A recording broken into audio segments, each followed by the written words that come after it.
चलिए दूसरा क्वेश्चन देखते हैं हम लोग। क्वेश्चन 9 से स्टार्ट करते हैं, ठीक है। तो ये असर्जन रीजन वाला क्वेश्चन आ जाता है।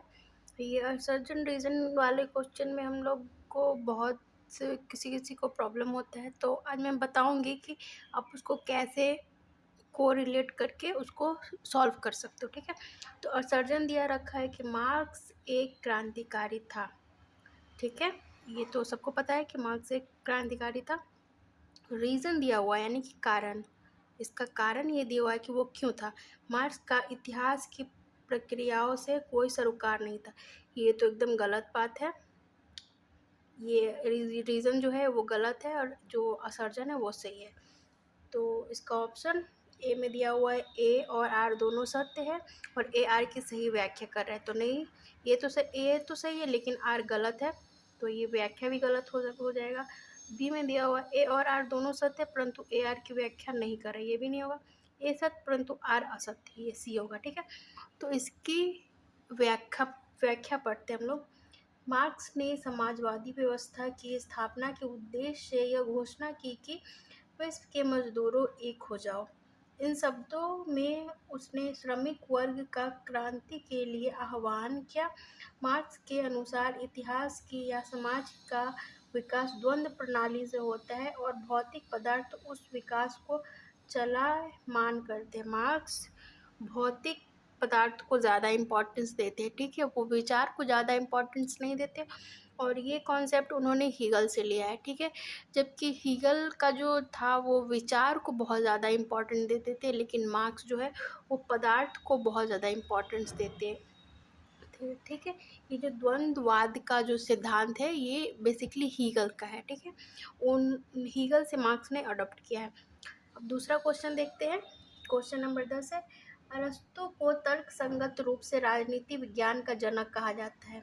तो ये तो असर्जन एकदम ठीक है, अरस्तु को ही राजनीतिक विज्ञान का जनक कहा जाता है, ठीक है।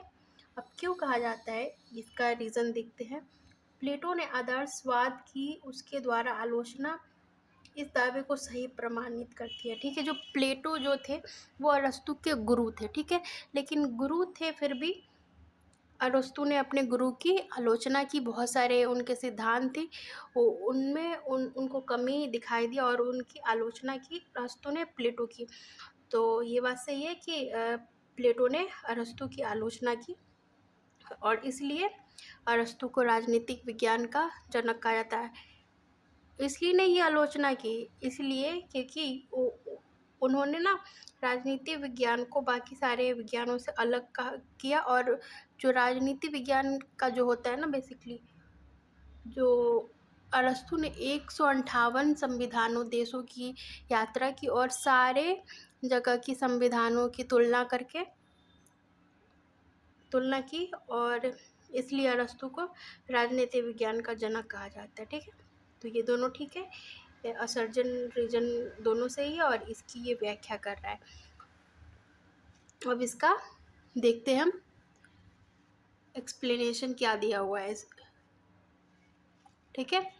तो एक्सप्लेनेशन में दिया हुआ है, मैक्सी ने अरस्तु को प्रथम राजनीतिक वैज्ञानिक की संज्ञा दी।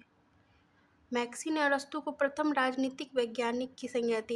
ये क्वेश्चन आ सकता है कि अरस्तु को राजनीतिक वैज्ञानिक की संज्ञा किसने दी, तो उसका आंसर होगा मैक्सी ने। आगे बढ़ते हैं। अरस्तु की अध्ययन पद्धति प्लेटो से नितांत भिन्न थी। अरस्तु की जो अध्ययन पद्धति थी वो आगमनात्मक थी और प्लेटो के अध्ययन पद्धति थी वो निगमनात्मक थी, ठीक है। आदर्श राज्य तथा उसकी संस्थाओं की रचना करने में प्लेटो ने कल्पना प्रधान पद्धति को अपनाया था, जिसमें पर्यवेक्षण एवं ऐतिहासिक अध्ययन के लिए कोई स्थान नहीं था। जो प्लेटो थे उनका जो थ्योरी था वो यूटोपियन था, ठीक है। वो बस कल्पना वाली बात करते थे कि जो दार्शनिक राजा होना चाहिए वो और मतलब वो शुरू से लेकर के 50 साल तक पढ़ाई करे, उसके बाद 50 साल तक जो पढ़ाई में सफल होगा, जो अच्छे मार्क्स लेकर के आएगा, जो उतना संघर्ष करेगा वही लास्ट में राजा बनेगा। और उनका जो स्त्री और साम्यवाद का जो कॉन्सेप्ट था, ये सब कारणों से लेकर के उनको यूटोपियन यानी कि कल्पना प्रधान कहा जाता है। सोच यूटोपिया थिंकिंग थी उनकी। बस ऐसी बातों बातों में कहते थे, ऐसा कुछ होना नहीं है और ऐसा कुछ कभी हुआ भी नहीं है, इसलिए उनको कल्पना प्रधान कहा जाता था। अरस्तु ने प्लेटो के विपरीत अपनी समकालीन तथा भूतकालीन राजनीतिक संस्थाओं का सावधानीपूर्वक पर्यवेक्षण एवं अध्ययन किया। उसके विपरीत ही अरस्तु ने जो उनके सामने थी समकालीन और भूतकालीन, जो हो रहा था और जो हो चुका है, उसके अकॉर्डिंग उसने अध्ययन किया अरस्तु ने, और अपनी थ्योरी दी, इसलिए उनको राजनीतिक विज्ञान का जनक कहा जाता है। ठीक है, अब नेक्स्ट क्वेश्चन देखते हैं। क्वेश्चन नंबर 11 है, समाजशास्त्रों में सामान्य व्यवस्था सिद्धांत का परिचालन भाग सर्वप्रथम किसमें विकसित किया गया है? इसका ऑप्शन है ए मनोविज्ञान, बी समाजशास्त्र, सी राजनीति विज्ञान और डी मानव विज्ञान। तो ये मानव विज्ञान इसका आंसर होगा। इसकी एक्सप्लेनेशन देखते हैं। तुलनात्मक राजनीति के अंतर्गत व्यवस्था सिद्धांत का प्रयोग प्राकृतिक विज्ञानों में हुआ और उसके बाद समाजशास्त्र से होता हुआ राजनीतिक विश्लेषण का आधार बन गया। ठीक है, दूसरा क्वेश्चन देखते हैं 12 नंबर। प्रकायवाद का निर्वचन मार्क्सवाद के चेतन विकल्प के रूप में किया जाता है। यह कथन किसने कहा है, यानी कि ये किसने कहा, यह कथन किसका है? पहला है W.G. रेंसीमैन, दूसरा है रॉबर्ट के मर्टन, सी है ओरेंग यंग और डी है डेविड ईस्टन। तो ये जो क्वेश्चन है ना, ये थोड़ा सा न्यू है और ये जो कथन वाला होता है ना, ये हमेशा स्टूडेंट को कन्फ्यूजन में डालता है कि किसने कहा होगा, किसने कहा होगा। तो ये ऐसे क्वेश्चन को आप रट लो अगर आता है तो, नहीं तो फिर आपको अगर इसकी पूरी थ्योरी पता है तो आप इजीली लगा सकते हो। तो ये आंसर होगा W.G. रेंसीमैन ने ये चीज़ कहा है कि प्रकायवाद का निर्वचन मार्क्सवाद के चेतन विकल्प के रूप में किया जा सकता है।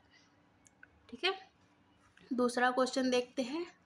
क्वेश्चन नंबर 13, यह किसने कहा कि विकास के लक्ष्यों तक पहुंचने के लिए विकासशील समाज को राजनीतिक एकीकरण, औद्योगिकरण, राष्ट्रीय कल्याण एवं प्रचुरता की अवस्थाओं से गुजरना पड़ता है?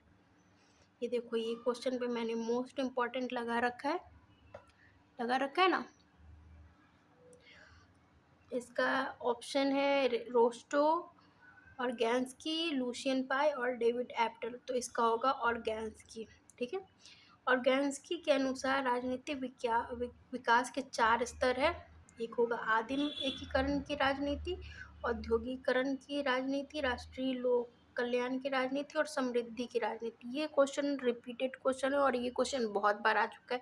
होता क्या है कि ये चारों को दे दिया जाता है और बोला जाता है कि आप अरेंज करो कि पहले कौन है और बाद में कौन है। ठीक है, तो आप इन चारों को बेसिकली अच्छे से तैयार कर लेना कि पहले होता है आदिम एकीकरण की राजनीति, ठीक है, और उसके बाद वो होता है औद्योगिकरण की राजनीति और तीसरी होती है राष्ट्रीय लोक कल्याण की राजनीति और सबसे लास्ट में समृद्धि की राजनीति। यानी ये सब हो जाता है तो राज्य में पूरी तरह से समृद्धि हो जाती है, एकदम प्रचुरता हो जाती है। ठीक है, उसके बाद नेक्स्ट क्वेश्चन देखते हैं। निम्नलिखित में से कौन सा युग्म सही सुमेलित नहीं किया गया है? आपको बताना है इनमें से कौन सा सही मैच नहीं किया हुआ है। ठीक है, ए में दिया हुआ है लुशियन पाई, आधुनिकीकरण सिद्धांत, वेलेस्ट्राइन विश्व व्यवस्था सिद्धांत, थेडा स्कॉट पोल नव संस्थावाद और कॉल्डाइस दिया हुआ था संचार सिद्धांत। तो ये तो ठीक मिला हुआ है, ये भी ठीक मिला हुआ है, ये भी ठीक है। लुशियन पाई का ठीक नहीं मिला हुआ है, ये आधुनिक सिद्धांत। ठीक है, तो ऑप्शन ए ही होगा इसका। लुशियन पाई ने जो दिया है कॉन्सेप्ट वो है राजनीतिक विज्ञान के सिद्धांत से संबंधित है। लुशियन पाई का है डेवलपमेंट सिंड्रोम करके है, विकास के लक्षण करके उनका थ्योरी है, डेवलपमेंट सिंड्रोम के नाम से है। ठीक है, राजनीतिक विकास के लक्षण करके उनका थ्योरी है, आधुनिकीकरण के सिद्धांत उनका नहीं है। ठीक है, नेक्स्ट वाला क्वेश्चन देखते हैं। निम्नलिखित में से कौन सा युग्म सही मेलित नहीं है? पहला है, देखो फिर मैच का है, आप देख रहे हो, ये हमने अभी तक 15 क्वेश्चन सही के कर रहे हैं और 15 क्वेश्चन में लगभग 10 क्वेश्चन तो लगता है कि मैच का ही आ गया। ठीक है, तो आपको ये मैजिक का क्वेश्चन बहुत अच्छे से तैयार करना होगा। देखते हैं, ये भी पूछ रहा है कि कौन सा सही सुमेलित नहीं है। पैरेटो का दिया हुआ है अवशिष्टता की से अवधारणा, मिसेल्स का दिया हुआ है जन समूह मानस यानी कि मास माइंड की अवधारणा, तीसरा दिया सी राइट मिल्स राजनीतिक फॉर्मूला अवधारणा या रीति, और गैसेट का दिया हुआ है जनसमूह का सिद्धांत। तो इसका आंसर सी ही होगा।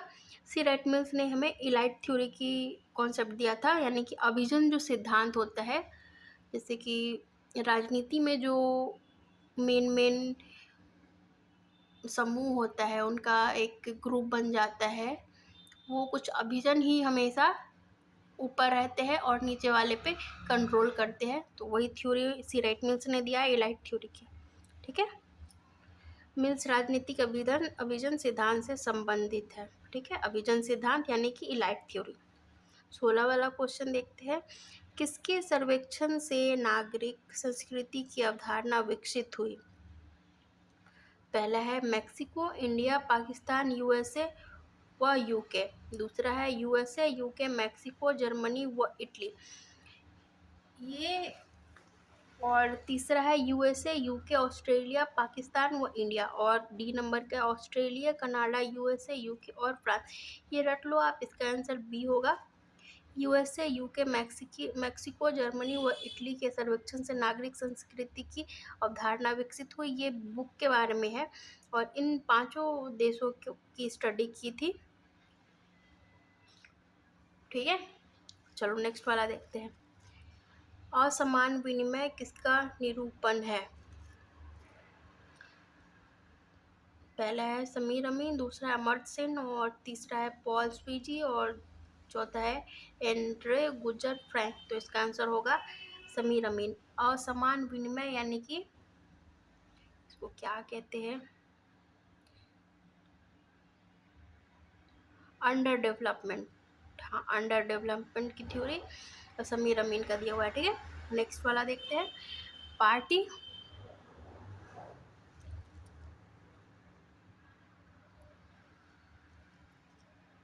पार्टी व्यवस्था संबंधी डुर्वजर का वर्गीकरण कहाँ की राजनीतिक पार्टियों के अनुभव से लिया गया? ये इंपॉर्टेंट क्वेश्चन है।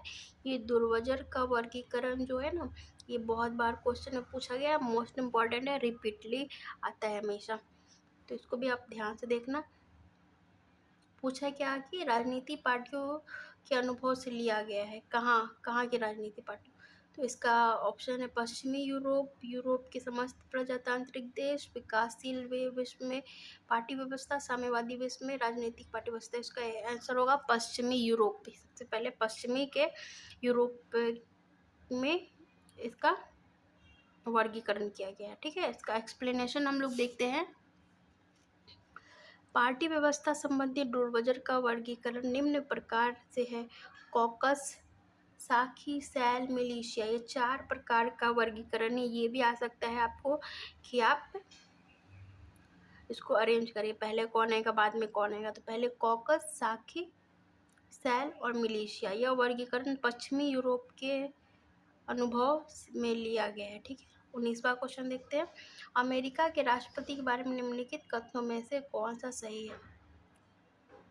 पहला है वो राष्ट्र का मुखिया और सरकार का भी मुखिया है, समस्त कार्यकारी शक्तियाँ उसके पास रहती है, वो अपने मंत्रिमंडल के परामर्श से बंधा होता है, यह विधान मंडल का विघटित करने की शक्ति रखता है।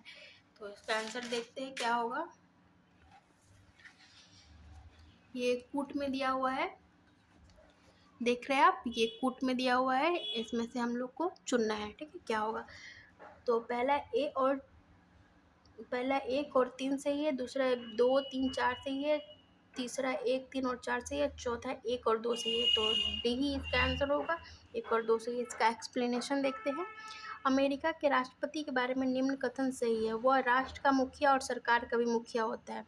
जो अमेरिका का राष्ट्रपति है वो राष्ट्र का भी मुखिया है और सरकार का भी मुखिया। ठीक है, वहाँ पे कार्यपालिका और विधायिका सेम ही है। उसके बाद दूसरा है समस्त कार्यकारी शक्तियाँ उसके पास ही रहती है, क्योंकि दोनों का मुखिया वही है, इसलिए समस्त कार्यकारी शक्तियाँ उसके पास रहती है। तो 1 और 2 सही होगा, बाकी सब गलत होगा। ठीक है,